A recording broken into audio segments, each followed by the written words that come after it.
Check it out, my friends and I have a new video game analysis channel called I Am Games. We've got a couple of videos over there about the new Spider-Man game and more on the way, so you should go subscribe. You can get there with the URL iamgames.fun.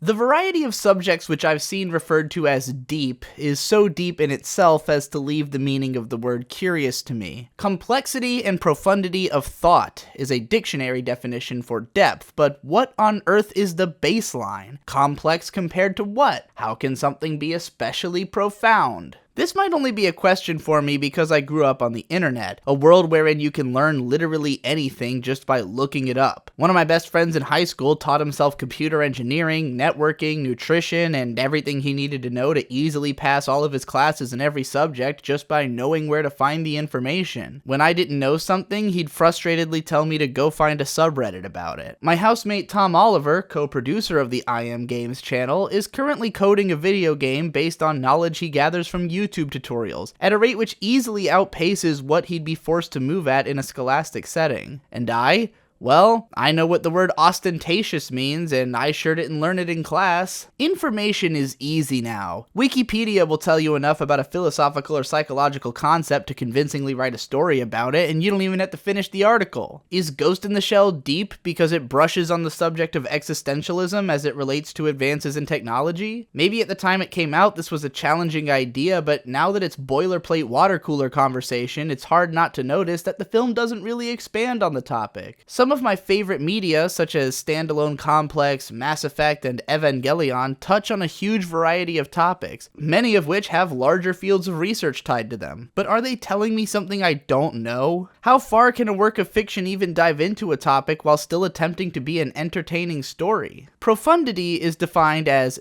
deep insight, great depth of knowledge or thought, which is not only the same thing as the definition of depth, but contains two versions of that word in its own definition, which leads to the question of how much profundity you can actually exhibit before you become an Ouroboros of thought. So if profundity is being deep, and being deep is being complex and profound, then I guess it's really just all about the complexity. Ergo, being deep just means saying a whole lot of unique things, I guess, which leads me to wonder whether depth is anything to be impressed with at all. A textbook will present you with the most depth on a subject that you'll ever find, and I don't think it's unfair to consider it a work of art. People tend to think that just putting forth information dryly isn't a creative expression, but you could extrapolate on any thought indefinitely. The artistry is in knowing where to stop, and that's why it's funny to talk about depth in art. It's not being deep that's impressive, it's doing it without losing the plot, communicating a lot of ideas without resorting to text dumps, expository dialogue, or soapboxing. Now that is impressive. Calling something deep should never be taken as praise in and of itself. To say that something manages to be deep and engaging is something noteworthy. But it's also redundant, because depth